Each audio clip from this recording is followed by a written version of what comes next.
Hello guys, how are you? I'm Hardeep Singh. Welcome back to your own YouTube channel. IELTS updates and recent exams. For more updates related to recent IELTS exam writing test topics, listening, reading, practice test, and speaking, you got guesswork. Please, guys, participate in everyday listening and reading practice test to achieve your desired band score in your actual IELTS exam. Please hit the like and subscribe button. Press the bell icon for the upcoming notifications. Don't forget like, subscribe and share my YouTube channel and my Facebook page, IELTS updates and recent exams. Now turn to part 1. You will hear a conversation about furniture insurance. First, you have some time to look at questions 1 to 5.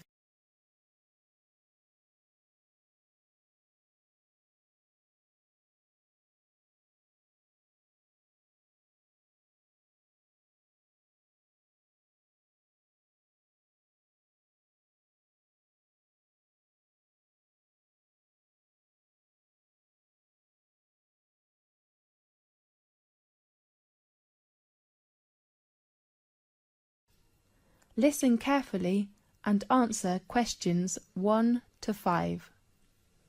36782901 Furniture Insurance Agency. How can I help you? Good morning. I'd like to get some information about insurance for the furniture of my house. Yes, you need to fill in the application form firstly. Can you come to our office? I'm afraid I can't. May I fill in the form by phone? Sure. Are you ready? Yes. Let's begin. Okay, let's start with the name. Could you tell me your full name? Ariel Smiley. Could you spell your last name? Yes. It is Smiley.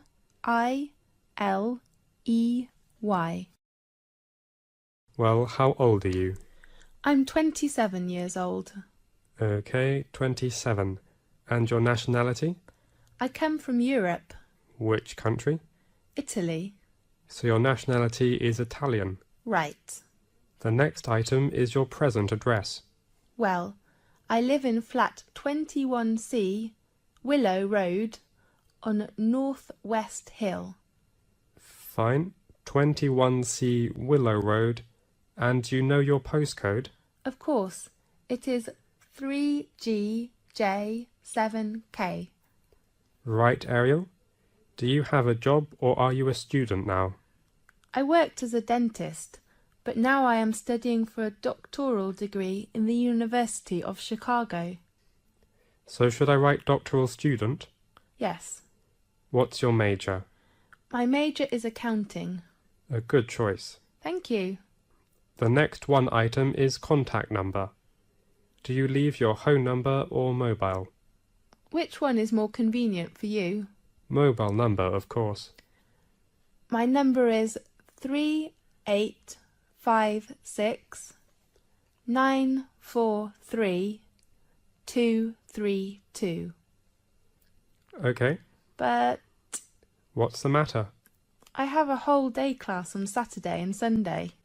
Okay, I know. How long do you want to insure your contents? I'm not sure. How about 1 year? Fine. Now look at questions 6 to 10.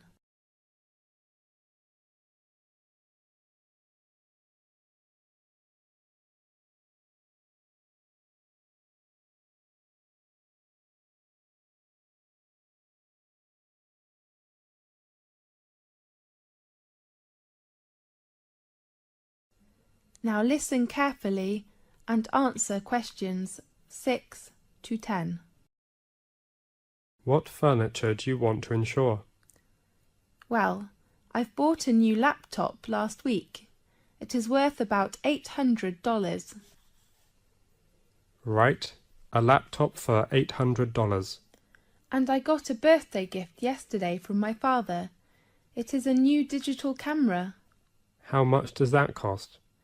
The receipt said it was $760.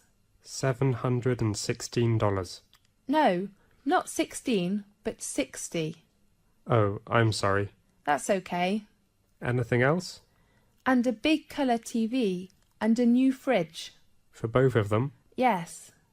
How much do you think they're worth? Let me see. At least $1,950 together. Do you have their receipts now? Of course. That's okay. Anything else? Yes. The last one thing is my jewellery. I've taken some from my country. Yes? What are they? Such as jade bracelet and diamond necklace. Some things like that. So how much are they? In my mind, they are worth at least $3,500. Sure. So, how much will the insurance cost? Let me see. The total cost is about $7,000, and then divided by plus 13%. Right, so the insurance, it comes to $900 for a 12-month period. Do you have any discount now? I can help you cut down $50. So it is $850 for 1 year insurance? That's right. Okay, I will take that policy. Thank you. You are welcome. Could you give your credit card number? Yes, it is 33493267. That is the end of part 1. You now have 1 minute to check your answers to part 1.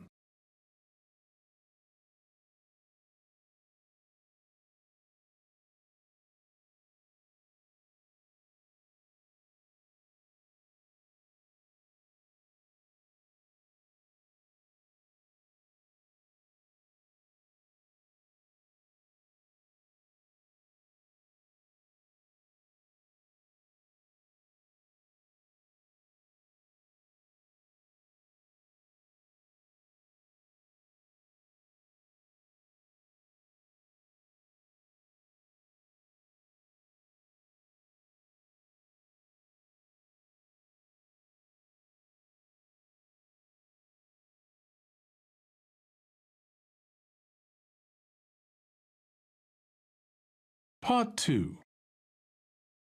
You will hear a conversation about shopping. First, you have some time to look at questions 11 to 15.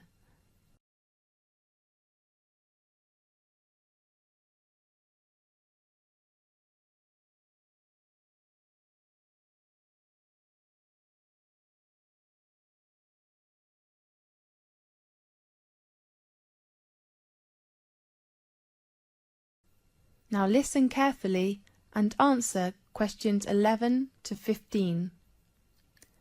Good morning. How can I help you? Well, I need some advice about private car. Fine. Do you have any particular manufacturer in your mind? My present car is Toyota. Of course, I think it's not bad, but I'm more interested in BMW. Sure. What will you use the car for? What do you mean? I mean, it is better to choose the model depending on the use, such as for social use. Well, I think mainly for travel and work. I like travelling. I often drive to some tour places on weekends. Fine. What size of the engine do you prefer to? I'm not sure. Could you give me some advice? How about 2,800 cc's? I don't think I need a 2,800 cc's. The one I've got at the moment is a 2,000 cc's engine, but I find it's a bit slow on long journeys. So, how about 2,600 cc's? Fine, I think it's the best one for me. What kind of gear do you want? I mean, manual or automatic? I'd want automatic. My wife has never driven a car with manual gear. Okay, well, now, here's the colour. How about yellow? It is very popular at the moment recently. My wife hopes to buy a bright colour, but... Yeah? I'd like to get a grey, a metallic grey. Right. Do you have any other requirement of the car? Yes, I hope to get a very good braking system. Sure. Nearly each model of BMW has a good braking system, so don't worry about it. Fine. Before taking you to have a look at the car, I'll take down your details first. Sure. Now look at questions 16 to 20.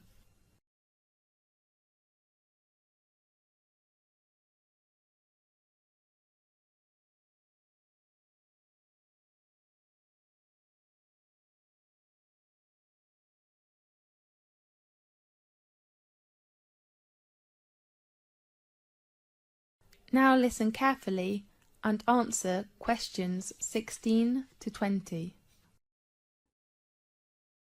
What's your full name? Gavin Foster. Could you spell your first name? Of course. It is Gavin. Fine. Are you an American? Yes, I was born in New York. And your present address? I live in Madell House. Do you know the postcode? Yes, it is TK2I8. A8. No, it is I8. Are you married? Yes, I have been married for 3 years. Do you have children? Yes, I have twin girls. Great. Okay. What's your occupation? I am a doctor with the General Hospital, a surgeon. Okay. And when would you like to start the car insurance? I'm not sure about the insurance company, factually. Do you have any recommendation? How about Bright Sky? It is an insurance company with a good reputation. Fine. And the date of the insurance? May I drive the car today? Of course you can. So I want to begin the insurance from next Monday, okay? Right. Let me see. It is the 1st of November. Yes. Oh, how about the annual insurance fee? Let me see. Do you have any discount now? Sorry, you know, it is peak season for us now.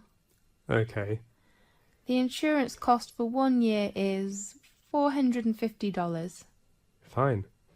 The last thing is the payment. Oh, right. How would you like to pay the cost? By credit card? May I pay by cheque? Definitely. Let's go outside and have a good look at the car. Okay. That is the end of part 2. You now have 30 seconds to check your answers to part 2.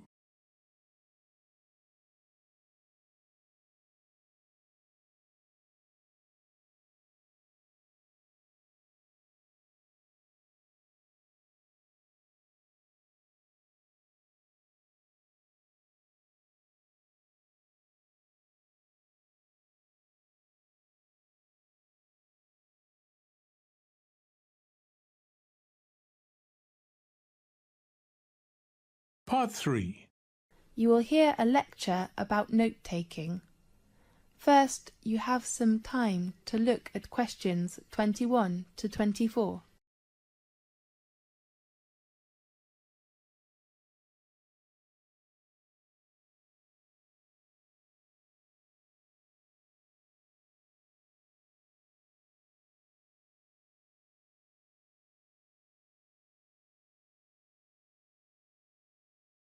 Now listen carefully and answer questions 21 to 24.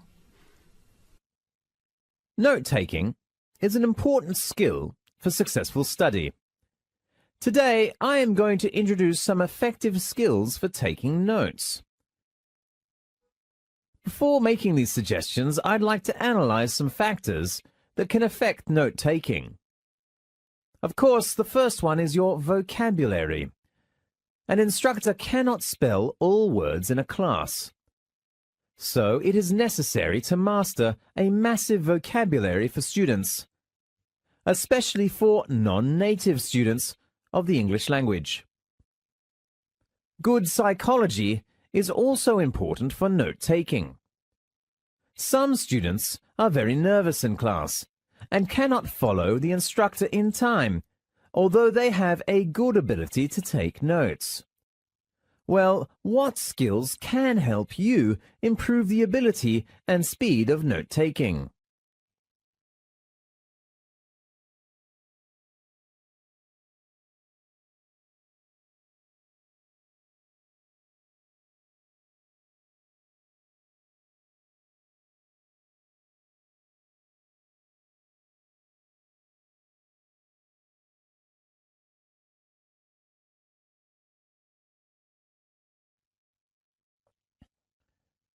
Let's begin with the first one of 5 steps. As usual, students can get course handouts in advance, so preparing for them will help you know about what the instructor will talk about in a class in advance to help with your note-taking. A good suggestion is to use a loose leaf binder for notes, and the instructor's handout may be taken out of it. Separating notebooks for each class can help students think clearly about different class notes. Now that's the work for preparation. The second step is to put a date and title on the first page. This will help you make sure about the lecture topic and the class in which the instruction happens. Some students think this is very important for your studies later. And then I advise you to use a divider, which can set aside different parts in one notebook.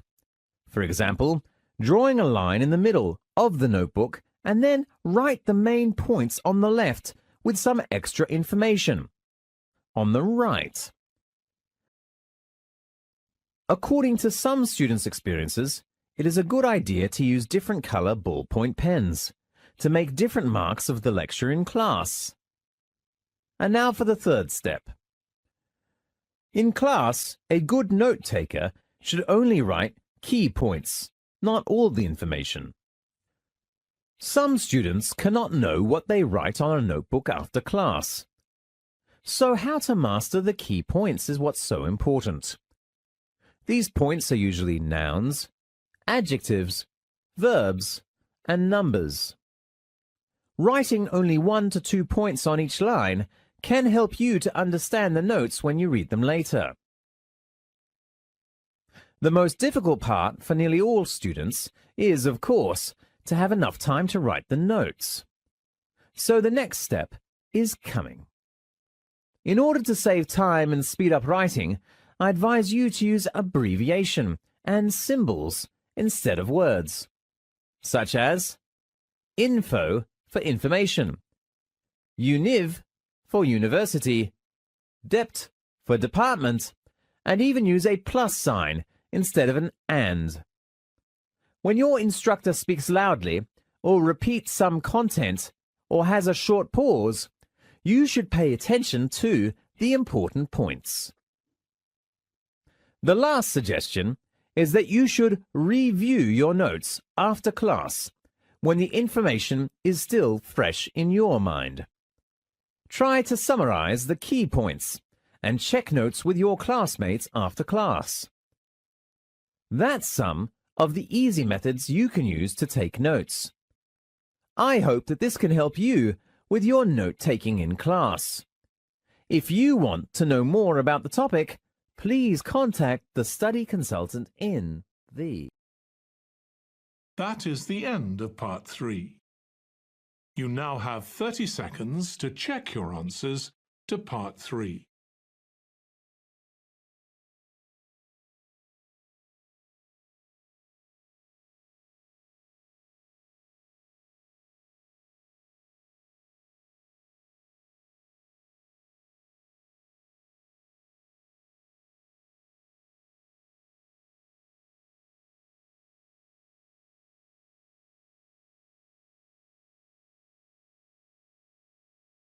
Part 4. You will hear a lecture about climate. First, you have some time to look at questions 31 to 40.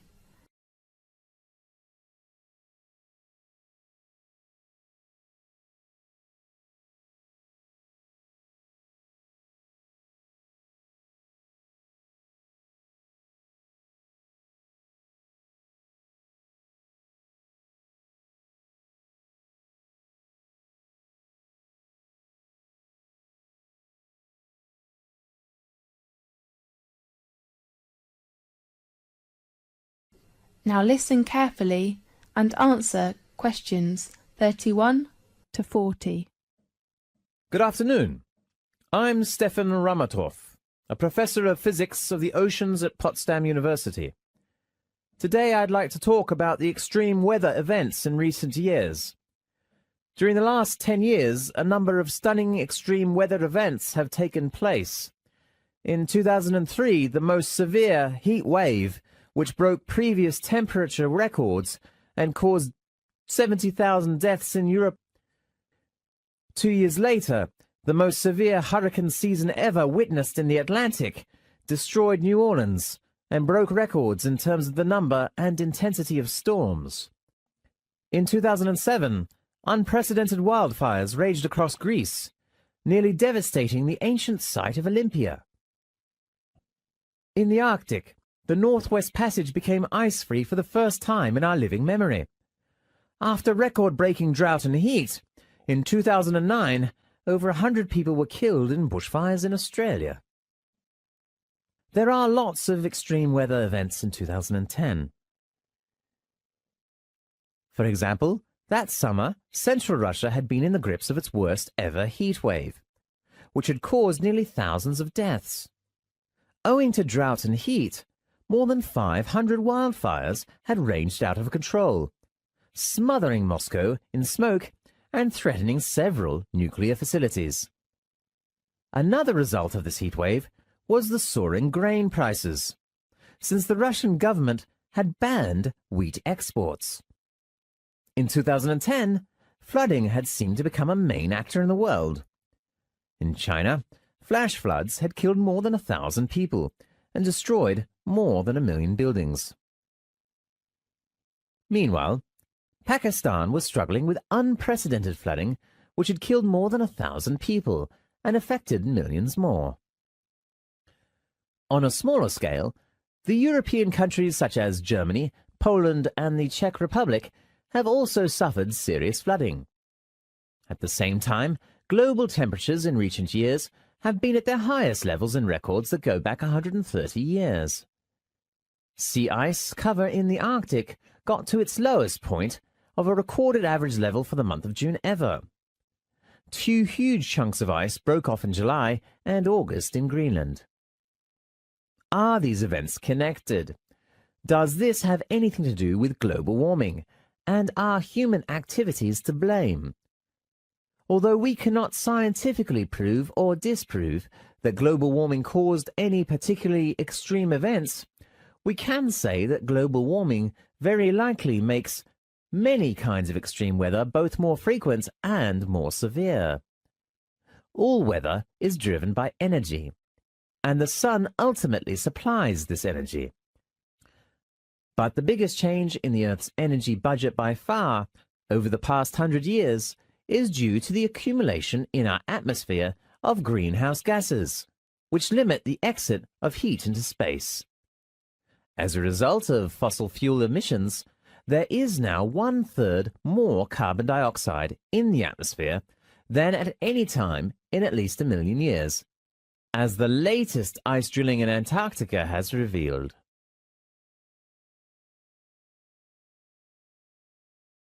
The changes in the Earth energy budget caused by solar variations are at least 10 times smaller in comparison. And these changes go in the wrong direction. In recent years, the sun has been at its most dimmest, according to satellite measurements since the 1970s. Therefore, when unprecedented extreme weather events occur, the prime suspect is naturally the biggest atmospheric change that has happened over the past 100 years, one that has been caused by human emission. It is not difficult to understand the fact that heat waves, like the one in Russia, become more frequent and extreme in a warmer world. Extreme rainfall events will also become more frequent and intense in a warmer climate.